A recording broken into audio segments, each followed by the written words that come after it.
மேலே குடிச்சா செத்துருவலை அப்படின்னு சொல்லும்போது நான் சாவணுங்கிறதுக்காக தான் குடிக்கிறேன் அப்படின்னா. இப்போ வந்து நீங்க சொல்ற ஒரு இன்ஃப்ளூயன்சர் வந்து வாழ்க்கை சரியில்லைன்னு குடிச்சாங்க. இப்போ நான் என்ன கேட்கறேன்னா, இங்க யார் வாழ்க்கை தான் நல்லா இருக்கு, அதுக்கு வந்து மது ஒரு தீர்வா அப்படின்ற மாதிரி கேட்டீங்கன்னா சத்தியமா கிடையவே கிடையாது. அது உங்க உடம்பை இன்னும் அதிகம் பிரச்சனையாக்கும், ஸ்ட்ரெஸ்ஸை இன்னும் அதிகமாக்கும்ன்றதுதான் வந்துட்டு பதிலா அமையுது. ஆல்கஹால் நிறைய குடிக்கும் போது பாத்தீங்கன்னா அதனாலவே அவங்களுக்கு வந்து பாத்தீங்கன்னா ஒரு சில சைக்காலஜிக்கல் ப்ராப்ளம்ஸ் எல்லாம் வருதான்ட்டு 100% உண்மை. இது பேர் தான் என்ன அப்படின்னு பாத்தீங்கன்னா வந்துட்டு கொரஸ்காப் சைக்கோசிஸ்ன்னு சொல்லுவாங்க.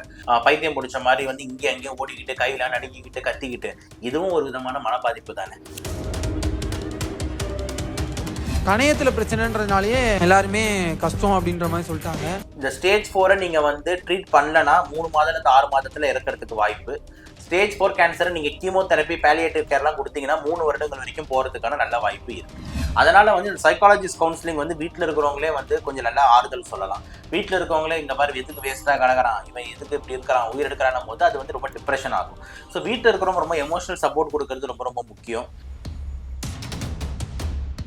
இப்போ கணையம் அப்படின்றது வந்து பேன்கிரியாஸ்ன்னு சொல்லுவோம் சார், வயிற்று பகுதின்னு சொல்றோம்ல, இந்த பகுதியில தான் இருக்கு. ஸோ ஓவராலா பார்த்தோம்னா கணையத்தோட மெயின் ஃபங்க்ஷன் என்ன அப்படின்ற மாதிரி எடுத்துக்கிட்டோம் அப்படின்னா செரிமானம் மற்றும் இந்த சுகரை ஏத்துறது குறைக்கிறது. ஸோ இந்த மது பிரியர்கள் தான் வந்து பாத்தீங்கன்னா அதிகமா இந்த பேன்கிரியாஸ்ல வந்து அஃபெக்ட் ஆகி பாதிக்கப்படுறாங்க.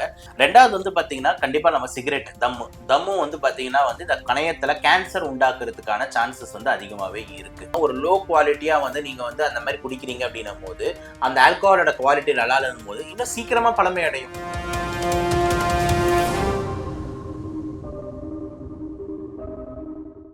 வணக்கம் சார். வணக்கம் சார். ரசிகர்களின் ரசிகன் மணி அப்படின்றவரோட நேற்று போட்ட அந்த வீடியோ தான் ரொம்ப சர்ச்சையா போய்கிட்டு இருக்கு. என்னன்னா அவரோட தம்பி வந்து கணயத்துல பாதிக்கப்பட்டு ரொம்ப சீரியஸா இருக்காரு சார். இப்போ எங்களுக்கு வந்து கணயம் அதோட செயல்பாடுகள் என்ன அப்படின்றத எங்களுக்கு கொஞ்சம் விளக்கம் கொடுத்துருங்க சார். இப்போ கணையம் அப்படின்றது வந்து பேன்கிரியாஸ்ன்னு சொல்லுவோம் சார். ஓகே, மெடிக்கல் டேர்ம்ல பேன்கிரியாஸ்ன்னு சொல்லுவோம். பேன்கிரியாஸ்ன்றது வந்து எங்க இருக்கு கடைசியா வயிற்றுல தான் இருக்கு, வயிற்று பகுதின்னு சொல்றோம்ல, இந்த பகுதியில தான் இருக்கு. அதுல வந்து இந்த லிவர் அதாவது ஈரல் இருக்குல்ல, ஸோ ரைட் சைட்ல ஈரல் இருக்கு, லெஃப்ட் சைட்ல வந்து பாத்தீங்கன்னா வந்துட்டு நம்மளோட இந்த மண்ணீரல்னு சொல்லக்கூடிய ஸ்பிளீன் இருக்கு. இது ரெண்டுத்துக்கு நடுவுல ஒரு கனெக்ட் தான் வந்து பாத்தீங்கன்னா வந்து பேன்கிரியாஸ்ன்றது நடுவுல ஒரு தனி உறுப்பு. ஸோ ரைட் சைட்ல லிவர், லெஃப்ட் சைட்ல வந்து ஸ்பிளீன் சொல்லக்கூடிய வந்து அந்த கல்லீரல் மண்ணீரல், இதுக்கு நடுவுல இருக்கிறது தான் அந்த கணையம்னு சொல்லுவோம். இந்த கணையத்துக்கு முன்னாடி தான் நம்மளோட உணவு குழாய் வயிறு பகுதியெல்லாம் வந்து போகுது, அப்புறம் குடல்லாம் ஆரம்பிக்குது. ஸோ பேன்கிரியாஸ்ன்ற சொல்லக்கூடிய அந்த கணையம் வந்து எல்லாத்துக்கும் நடுவுல வந்துட்டு இருக்கு. வயிற்றுக்கு பின்னாடி ரைட் சைட்ல வந்து ஈரல், லெஃப்ட் சைட்ல வந்து பாத்தீங்கன்னா மண்ணீரல், இதுக்கு நடுவுல தான் வந்து பாத்தீங்கன்னா அந்த கணையன்ற பேன்கிரியாஸ் இருக்கு. இதோட செயல்பாடு பொறுத்த வரைக்கும் என்ன மெயின் அப்படின்னு பாத்தீங்கன்னா வந்துட்டு 2 விதமான ஃபங்க்ஷன். ஒன்னு வந்து எக்ஸோக்ரைன், அப்புறம் இன்னொன்னு எண்டோக்ரைன்னு பிரிப்பாங்க. எக்ஸோக்ரைன்ன்றது என்னன்னா வந்து இந்த டைஜஷனுக்கு, ஓகேங்களா, இந்த பேன்கிரியாஸ்ல இருந்து கணையத்தை வந்து ப்ரொடியூஸ் பண்ணக்கூடிய அந்த பேன்கிரியாட்டிக் ஜூஸ், பேன்கிரியாட்டிக் என்சைம்ஸ் அப்படின்ற கூடிய டைஜஸ்டிவ் ஜூஸ் வந்து நம்மளோட செரிமானத்துக்கு வந்து உதவுது. இதுதான் வந்து பாத்தீங்கன்னா ரொம்ப ரொம்ப இம்பார்ட்டன்ட். இன்னொன்று எண்டோக்ரைன் ஃபங்க்ஷன்ஸ்ன்றது என்னன்னா ரொம்ப ரொம்ப இம்பார்ட்டண்டா ஒரு சில முக்கியமான அணுக்கள் வந்து இருக்கு. ஆல்பா அணுக்கள், பீட்டா அணுக்கள், காமா அணுக்கள்னு சொல்லிட்டு நிறைய அணுக்கள் இருக்கு. இதுல இந்த ஆல்பா அணுக்கள் வந்து குளுக்கோகான்னு சொல்லிட்டு ஒரு ஹார்மோனை செக்ரேட் பண்ணுது. அது மாதிரி பீட்டா அணுக்கள் முக்கியமா இன்சுலின் ஒரு ஹார்மோன் செக்ரேட் பண்ணுது. ஸோ நம்ம உடம்புல அடிக்கடி தெரியுது, நீங்க கேள்விப்பட்டிருப்பீங்க, சுகர் பேஷண்ட் இன்சுலின் போடுறாங்க, இன்சுலின். ஸோ இந்த இன்சுலின்ன்றதே வந்து பாத்தீங்கன்னா இந்த கணையத்துல இருந்து தான் ப்ரொடியூஸ் ஆகுதுன்றது தான் வந்து பாத்தீங்கன்னா இம்பார்ட்டன்டான விஷயம். ஸோ பீட்டா செல்ஸ்ல இருந்து தான் அது ப்ரொடியூஸ் ஆகுது. இந்த இன்சுலினோட மெயின் வேலை என்னன்னா வந்துட்டு நம்ம ரத்தத்துல இருக்கிற சர்க்கரையை வந்துட்டு குறைக்கிறது. குளுக்கோகானோட மெயின் வேலை என்னன்னா ரத்தத்துல இருக்கிற சர்க்கரை லெவலை ஏத்துறது.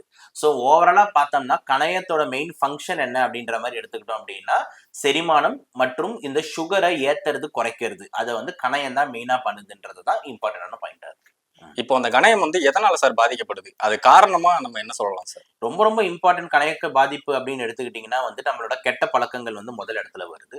ரெண்டாவது இடத்துல வந்து நம்மளோட சாப்பாடு முறைகள் ரெண்டாவது இடத்துல வருது. இது ரெண்டு தான் நம்ம மெயினா பார்க்கணும். மற்றபடி நிறைய வந்து ஜெனட்டிக் காரணங்கள், ஒரு சில வந்து பித்தப்பை கல்லு இதெல்லாமே வந்து இருக்குதான். ஆனா முக்கியமா இந்த பித்தப்பை கல்லு கூட ஏன் வருதுன்னு பாத்தீங்கன்னா திருப்பி நம்மளோட சாப்பாடு மற்றும் விஷயங்கள்னாலதான். ஸோ கணையம் எதனால மெயினா பாதிக்கப்படுது அப்படின்ற மாதிரி எடுத்துக்கணும்னா நான் சொல்ற மாதிரி வந்துட்டு கெட்ட பழங்களை நம்பர் 1 வந்து ரொம்ப முக்கியம் வந்து இந்த குடிப்பழக்கம். ஸோ இந்த மது பிரியர்கள் தான் வந்து பாத்தீங்கன்னா அதிகமா இந்த பேன்கிரியாஸ்ல வந்து அஃபெக்ட் ஆகி பாதிக்கப்படுறாங்க. இட்ல லீட்ஸ் டு கண்டிஷன், அது பேர் வந்து பாத்தீங்கன்னா வந்து கிரானிக் பேன்கிரியாடைட்டிஸ்ன்னு சொல்லுவாங்க, அக்யூட் பேன்கிரியாடைட்டிஸ்ன்னு சொல்லுவாங்க. அதாவது வந்து சடனா கணையம் வீக்கம் அடையிறது அப்படின்றதுதான் பேன்கிரியாடைட்டிஸ், அக்யூட் பேன்கிரியாடைட்டிஸ்னு. ஸோ இது வந்து இந்த மது ஒரு முக்கியமான காரணமா வந்து அமையுது ஒண்ணு. ரெண்டாவது வந்து பாத்தீங்கன்னா கண்டிப்பா நம்ம சிகரெட், தம்மும் வந்து பாத்தீங்கன்னா வந்து இந்த கணையத்துல கேன்சர் உண்டாக்குறதுக்கான சான்சஸ் வந்து அதிகமாவே இருக்கு. ஸோ கண்டிப்பா குடிப்பழக்கம் நம்பர் 1. ரெண்டாவது வந்து நம்மளோட புகைப்பழக்கம் ரெண்டுமே வந்து பாத்தீங்கன்னா வந்து கணையத்துல வந்து பிரச்சனைகளை உண்டாக்கும். பேன்கிரடைட்டிஸ் மாதிரி பிரச்சனை, அதே மாதிரி பேன்கிராட்டிக் கேன்சர், அதாவது கணைய கேன்சரும் வந்து அமையுது. இதை தாண்டி ஃபுட் ஹேபிட்ஸ் நான் சொல்றது என்ன ரீசன் அப்படின்ற மாதிரி பாத்தீங்கன்னா, நிறைய டைம்ல வந்து பாத்தீங்கன்னா நம்ம வந்து இந்த ஹை ஃபேட்டி மீல், அதாவது இந்த பித்தப்பை கல்லு வந்து முக்கியமான காரணமா வந்து அமையுது. எதுக்குன்னா இந்த பேன்கிராட்டிட்டிஸ்க்கு. அந்த பித்தப்பை கல்லு ஏன் ஃபார்ம் ஆகுது அப்படின்ற மாதிரி நம்ம பார்த்தா கூட வந்துட்டு, அதாவது கால் ஸ்டோன்ஸ் சொல்றோம் இல்ல, கால் பிளாடர்ல வரக்கூடிய கால் ஸ்டோன்ஸ், அதுக்கு முக்கியமான காரணம்னு எடுத்துக்கிட்டீங்கன்னா வந்துட்டு 3 4 எஃப் சொல்லுவாங்க. எஃப் ஃபார் ஃபேட்டி, அதாவது ரொம்ப குண்டா இருக்கிறவங்க. அதுக்கப்புறம் 40, அதாவது மிடில் ஏஜ் குரூப். ஃபீமேல்னா லேடிஸ். அதுக்கப்புறம் ஃபர்டைல். அதுக்கப்புறம் வந்து பாத்தீங்கன்னா இந்த ஃபேட்டி மீல்ஸ். ஓகே, அதாவது ரொம்ப ரொம்ப அதிகமா கொழுப்பு சத்துள்ள பொருட்களை ரொம்ப அதிகமா சாப்பிடுறது, பழங்கள் காய்கறிகளை சுத்தமா அவாய்ட் பண்றது, நிறைய சுகர் கண்டென்ட்டை சாப்பிடுறது. ஸோ சுகர் அதிகமா, கொழுப்பு அதிகமா, ஆனா இந்த பழங்கள் காய்கறிகள் எதுவுமே இல்லை, எக்ஸசைஸே பண்றது இல்லை அப்படின்னு இருக்கும் போது நம்மளுக்கு இந்த பித்தப்பை கல்கள் ஃபார்ம் ஆகிறதுக்கு வாய்ப்பு வந்து கூடுது. அப்படி பித்தப்பை கல்கள் ஃபார்ம் ஆகும்போது அது போய் இந்த பேன்கிரியாஸ் அஃபெக்ட் பண்ணி அதுதான் அக்யூட் பேன்கிரைட்டிஸ்னு சொல்றாங்க. ஸோ மோஸ்ட் காமன் ரீசன்ஸ், அதனால நான் சொல்றேன் வந்து நம்மளோட சாப்பாடு முறைகளும் இம்பார்ட்டன்ட், மது பழக்கம் ரெண்டாவது ரொம்ப ரொம்ப இம்பார்ட்டன்ட், அதே மாதிரி சிகரெட் பழக்கமும் இம்பார்ட்டன்ட். ஸோ இது 3 தான் வந்து இந்த கணையத்தை பாதிக்கிற முக்கியமான விஷயமா அமையுது. Okay sir. இப்போ அந்த இன்ஃப்ளூயன்சரான ராஜேஷ் வந்து இந்த குடிப்பழக்கத்துல தான் சார் பாதிக்கப்பட்டிருக்காரு. இப்போ இது தடுக்கிறதுக்கு எதனா வழி இருக்கா, இல்ல அது என்ன மாதிரி சார்? இல்ல, இப்ப நம்ம போன கொஸ்டின் நான் அதுதான் சொன்னேன்.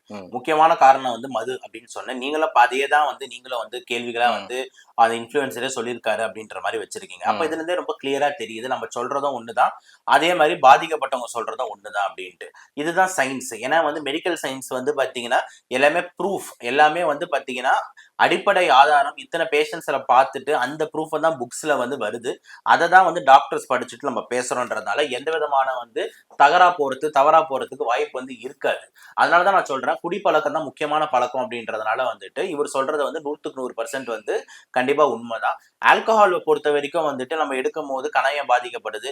அப்ப வந்து நிறைய பேர் கேள்வி வரும், அப்ப எவ்வளவு ஆல்கஹால் குடிக்கலாம், அப்ப ஆல்கஹால் குடிக்கவே கூடாதா, குடிச்சா எவ்வளவு குடிக்கலாம் அப்படின்ற மாதிரிலாம் ஒரு கேள்விகள் வரும். சோ இப்ப நீங்க தடுக்கணும் அப்படின்ற மாதிரி நீங்க கேட்கும் போது கண்டிப்பா நம்ம என்ன சிம்பிளா ஒரு லைன்ல சொல்லணும் அப்படின்னு பாத்தீங்கன்னா வந்துட்டு அந்த ஆல்கஹாலை குடிக்காதீங்க, மது அருந்தாதீங்க, தமிழ்ல ரொம்ப லோக்கலா சொல்லலாம் சரக்கு அடிக்காதீங்க அப்படின்னு கூட நம்ம சொல்லலாம். ஆனா இப்ப விஷயம் எங்க வருது அப்படின்னு பாத்தீங்கன்னா, சார் நாங்க என்ன சார், நாங்க கொஞ்சம் இந்த குடிப்பழக்கத்துக்கு நாங்க கொஞ்சம் இதுவா இருக்கோம் சார், எப்பயாவது ஒரு வாட்டி சார் அப்படின்ற மாதிரி. அந்த மக்களுக்கு நான் வந்து சொல்ல வேண்டிய 3 முக்கியமான விஷயங்கள் என்ன, இந்த குடி பொறுத்த வரைக்கும், மது பொறுத்த வரைக்கும், இந்த நம்ம ஊர்ல அப்படின்ற மாதிரி எடுத்துக்கிட்டோம், நம்மளோட ஊர்ல அப்படின்னு எடுத்துக்கிட்டீங்கன்னா என்ன வித்தியாசம். ஏன்னா சில பேர் வாதங்களை வைக்கிறாங்க, ஃபாரின்ல இருக்கிறவங்களாம் டெய்லி நான் வந்து சரக்கு அடிக்கலையா, அவங்க டெய்லி ஆல்கஹால் குடிக்கலையா, ஏன் இங்க இருக்கிறவங்க வந்து நீங்க இப்படி சொல்றீங்கன்னு. முதல் முக்கியமான விஷயம், ஃபாரின்ல இருக்கிறவங்களுக்கு வந்து எவ்வளவு மது குடிக்கணும்ட்டு அவங்களுக்கு தெரியுது. அதாவது அவங்க வந்து மேக்சிமம் வந்து ஒரு நாளைக்கு ஒரு ஸ்மால் ஒரு லார்ஜ் மேல போறது கிடையாது.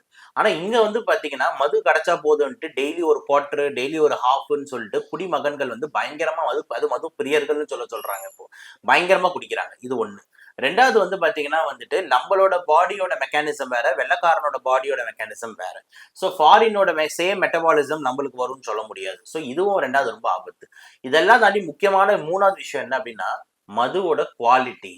இப்ப ஃபாரின்ல கிடைக்கிற நம்ம மது, ஆல்கஹால், சரக்கு நம்ம ஊர்ல கிடைக்கிற டாஸ்மார்க்ல கிடைக்கிறதோ நம்ம லோக்கல்ல கிடைக்கிறதோ ஒன்னான்னு கேட்டீங்கன்னா சத்தியமா கிடையவே கிடையாது.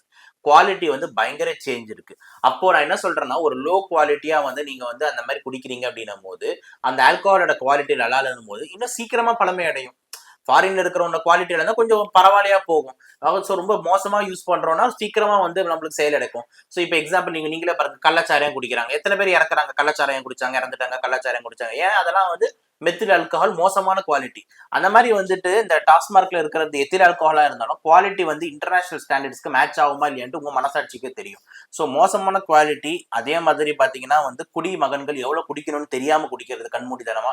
3வது நம்ம உடம்பு வெள்ளக்கார உடம்பு ஒண்ணு கிடையாதுன்றதுனால ஆல்கஹாலுக்கு வந்து பாத்தீங்கன்னா நம்ம ஊர்ல வந்து கரெக்டா கைட்லைன்ஸ் கிடையாது. இவ்வளவு குடி போதும், இவ்வளவு குடிக்கலாம்.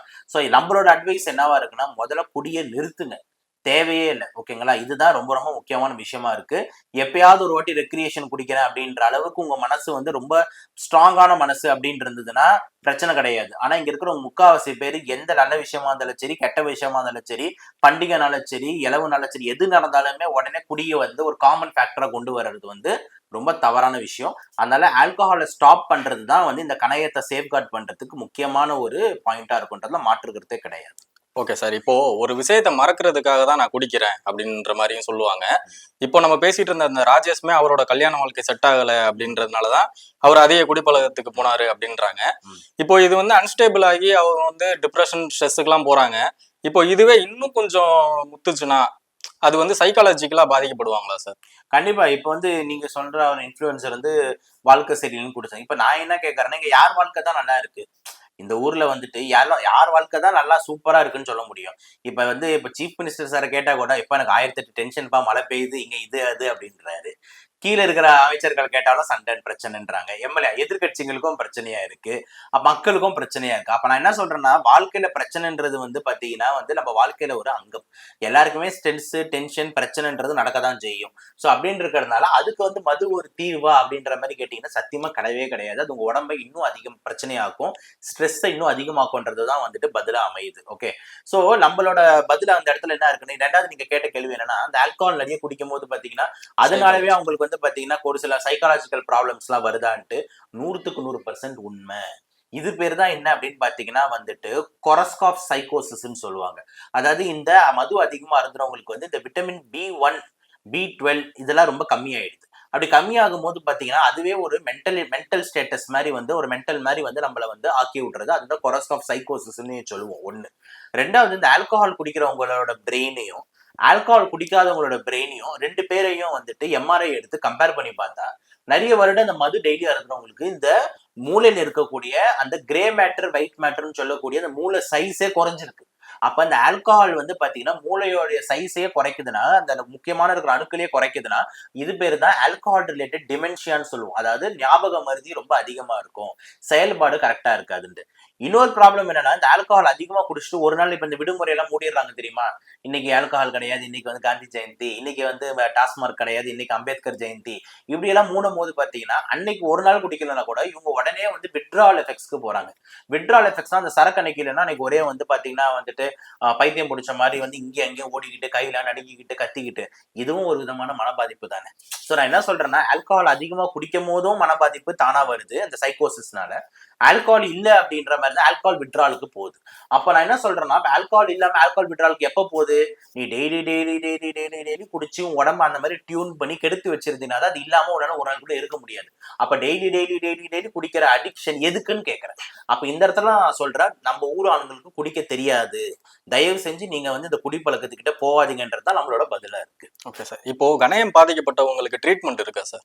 கண்டிப்பா இருக்கு. இப்ப கணையம் பாதிக்கப்பட்டவங்களுக்கு எல்லா இதுக்கும் ட்ரீட்மெண்ட் இருக்கு சார். ஆனா அந்த ட்ரீட்மெண்ட் எந்த அளவுக்கு வந்து பாத்தீங்கன்னா சக்சஸ் ஆகும் அப்படின்றது பாத்தீங்கன்னா எவ்வளவு பாதிப்பு இருக்கு, எந்த ஸ்டேஜ்ல இருக்கு அப்படின்றத பேஸ் பண்ணி தான். இப்ப வந்து இந்த கணையம் வந்து நான் சொல்லக்கூடிய அந்த அக்யூட் பேன்கிரேட்டிட்டிஸ் அப்படின்ற மாதிரி 100% வந்து சரியாயிடுது. ஆனா அந்த கிரானிக் பேன்கிரேட்டிட்டிஸ்க்கு போச்சு அப்படின்னு அதாவது என்னன்னா ரொம்ப நாள் கணையம் வீக்கமாயி சுருங்கி போச்சு அப்படின்ற மாதிரி கண்டிஷன்ஸ் வந்ததுன்னா அப்ப லைஃப் லாங்கா நீங்க வந்து ஒரு அந்த பேன்கிரியாஸ்ன்னு சொல்லக்கூடிய இந்த கணையம் செக்ரீட் பண்ற எல்லா ஹார்மோன்ஸ் எல்லாத்தையும் நீங்க வந்து டேப்லெட்டாவும் நீங்க வந்து இன்சுலின் எடுக்கிறது குளுக்கோன் இதெல்லாம் நீங்க வந்து வாயால சாப்பிட வேண்டிய தேவை இருக்கு. சப்போஸ் வந்து பாத்தீங்கன்னா வந்து ரொம்ப மோசமா வந்து அந்த இடத்துல அந்த கணையத்துல கேன்சர் மாதிரி வந்துருச்சு, புற்றுநோய் மாதிரி வந்துருச்சுன்னா அப்போ உங்களுக்கு வந்து ஆபரேஷன் பண்றதை தவிர வேற வழி இல்லை. அதுவும் ஸ்டார்டிங்ல ஒரு பகுதியில இருந்தாலும் ஆபரேஷன் பண்ண முடியும் கேன்சர்ல. சப்போஸ் வந்து அந்த பேன்கிரியாஸ் கணையத்துல இருக்கிற கேன்சர் வேற உடம்பு ஃபுல்லா பரவி இருந்ததுன்னா நம்மளால எதுவுமே பண்ண முடியாது. ஏன்னா அந்த ஸ்டேஜ் 4 கேன்சரா மாறி போச்சு. இப்போ கூட இந்த நேத்ரன்ஸோட இஷ்யூ எல்லாம் போயிட்டு இருந்தது. ஸோ இந்த ஸ்டேஜ் 4 கேன்சர் மாதிரி ஆயிடுச்சுன்னா ஒண்ணுமே பண்ண முடியும். ஸோ நான் என்ன சொல்றேன்னா கணையத்தோட காப்பாத்துறதுன்றது நம்ம கையில தான் இருக்கு. வருமுன் காப்பும் ரொம்ப முக்கியம். ஸோ அக்யூட் ஸ்டேஜ்ல வந்து கண்டிப்பா நம்மளால அந்த 100% சரி பண்ண முடியுது. கிரானிக் ஸ்டேஜ்ல லைஃப் லாங் மாத்திரை சாப்பிட வேண்டிய தேவை இருக்கு. கேன்சர் ஆயிட்டா ஏர்லியா இருந்தா சர்ஜரி பண்ணிடலாம். ரொம்ப லேட்டா போச்சுன்னா வந்துட்டு முத்தி போயிடுச்சுன்னா ஸ்டேஜ் 4 போயிடுச்சுன்னா ஒண்ணுமே பண்ண முடியாது. ஸோ அதனாலதான் நான் சொல்றேன் வருமுன் காப்பும். அதே மாதிரி பிரச்சனை ஏதாவது இருந்ததுன்னா ஸ்டார்டிங்கே போய் டாக்டரை பாக்குறது வந்து ரொம்ப ரொம்ப முக்கியம். Okay sir. இப்போ அந்த 3rd ஸ்டேஜ் 4th ஸ்டேஜ் அந்த மாதிரி எல்லாம் சொன்னீங்களா சார்? இப்போ அந்த 4th ஸ்டேஜா இருக்கவங்களுக்கான ஒரு வாழ்நாள்னா அது எவ்வளவு சார் இருக்கும்? இது வந்து பாத்தீங்கன்னா வந்து வித் ட்ரீட்மெண்டா வித்வுட் ட்ரீட்மெண்டா இருக்கு. இப்ப நிறைய பேர் கேள்வி கேட்கறாங்க, எதுக்கு சார் கீமோதெரப்பி கொடுக்குறீங்க, சைடு எஃபெக்ட் இருக்கு.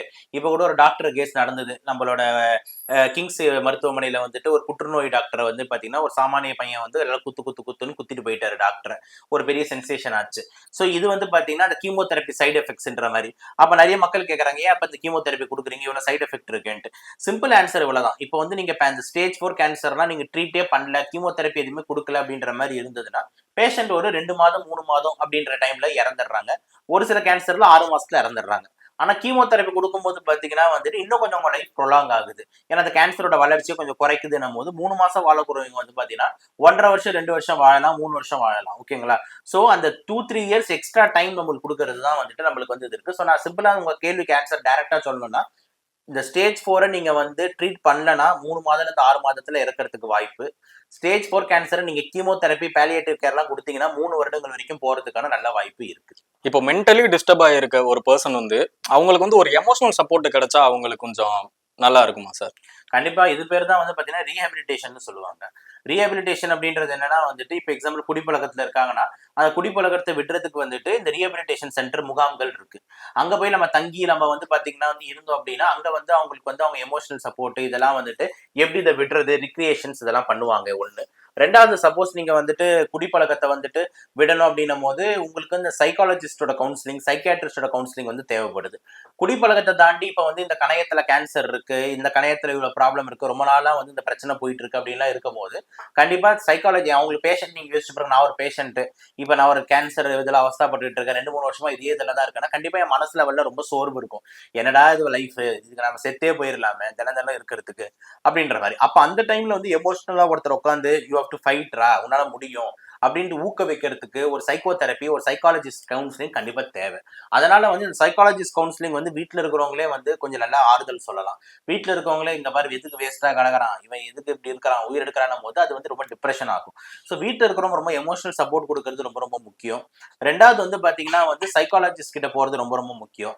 சைக்கியாட்ரிஸ்ட் கிட்ட ஒப்பீனியன் வாங்கிக்கிறது ரொம்ப ரொம்ப முக்கியம். இது எல்லாமே வந்து பாத்தீங்கன்னா ஒரு பேஷண்டோட எமோஷனல் சப்போர்ட்டை வந்து இன்னும் வந்து பெட்டர் ஆகும். அப்படி பெட்டர் ஆகணும் மன வலிமை வந்து கூடும். அப்படி மன வலிமை கொஞ்சம் நல்லா இருந்ததுன்னா அவங்க தைரியமா மருந்துகள், சர்ஜரி இதெல்லாம் எதிர்கொள்றதுக்கு ரொம்ப தேவையான விஷயமா இருக்கும். அதான் சார், நம்ம முன்னாடியே சொன்ன மாதிரி தான் அந்த ராஜேஷோட கல்யாண வாழ்க்கை வந்து சரியா போகல. அவங்க குழந்தையுமே அவங்க வந்து கொடுக்க மாட்டாங்க. இப்பதான் அவங்க வந்து ஏதோ பார்த்ததா நமக்கு தகவல் வந்துச்சு. இப்போ அதான் நாங்க கேட்குற மாதிரி அவங்களுக்கு அந்த எமோஷனல் சப்போர்ட், அந்த குழந்தை வந்து அவர்கிட்ட வந்தா ஒருவேளை அவர் கொஞ்சம் கியூர் ஆக வாய்ப்பு இருக்குமா சார்? இதுக்கும் கியூருக்கும் சம்மந்தம் இல்லை சார், நம்ம முடிச்சு போடக்கூடாது. இல்ல அதான் அந்த எமோஷனல் சப்போர்ட் கண்டிப்பா வந்து இருந்ததுன்னா அவர் கொஞ்சம் சந்தோஷமா இருப்பாரு. அவ்வளவுதான். சரி, அந்த குழந்தை நம்ம கிட்ட வந்து இருக்கு, அந்த குழந்தை வந்து சொல்லுது அப்பா நீங்க போயிட்டு, அது ரொம்ப என்ன ஏஜ்னு தெரியாது குழந்தைக்கு, சப்போஸ் அப்பா நீங்க ட்ரீட்மெண்ட்டுக்கு போங்க அப்படின்ற மாதிரி சொல்லுதுன்னா போவாரு. சப்போஸ் அது பேசவே இல்லை, அந்த ரொம்ப சின்ன குழந்தையா இருந்ததுன்னா சப்போஸ் வந்துட்டு அந்த குழந்தைக்காவது நம்ம இருக்கணும், நம்ம கூட இருக்கு அப்படின்னு சொல்லிட்டு அவர் கொஞ்சம் மன வலிமை ஆவாரு. இன்னும் கொஞ்சம் ட்ரீட்மெண்ட்ல தைரியமா எதிர்கொள்வாரு. பிளஸ் அவருக்கும் வந்துட்டு ஒரு சந்தோஷம் கண்டிப்பா வரும். அதுல மாற்று கருத்து இல்லை. சோ இது எமோஷனல் சப்போர்ட், சைக்காலஜிக்கல் சப்போர்ட்ன்றது வந்து பாத்தீங்கன்னா நம்ம மன வலிமைக்காகவும் நம்ம ஃபேஸ் பண்றதுக்கான ஒரு தைரியம் தான். அவ்வளவுதானே தவிர நோயை வந்து கியூர் பண்ணுமா கியூர் பண்ணாதான்றதுக்கு வந்து அது சம்மந்தம் கிடையாது. பட் ஆனா நீங்க தைரியமே இல்லாம இருந்தீங்கன்னா எவ்வளவு பேஷண்ட்ஸ் டிப்ரெஷன்ல போய் சூசைட் பண்ணிக்கிறாங்க, டிப்ரெஷன்ல போயிட்டு ஏதாவது வந்து சாப்பிட்டுடுறாங்க, டிப்ரெஷன்ல போயிட்டு எனக்கு ட்ரீட்மெண்ட்டே வேணான்றாங்க.